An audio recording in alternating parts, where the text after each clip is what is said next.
السلام علیکم ورحمۃ اللہ وبرکاتہ۔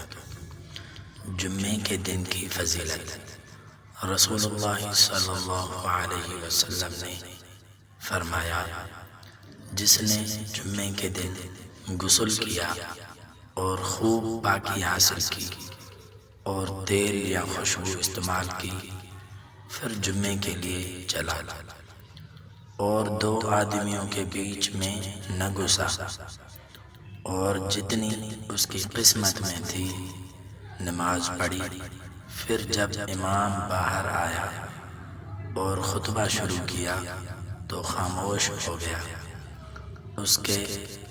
اس جمعے سے دوسرے جمعے تک کے گناہ بخش دیے جائیں گے۔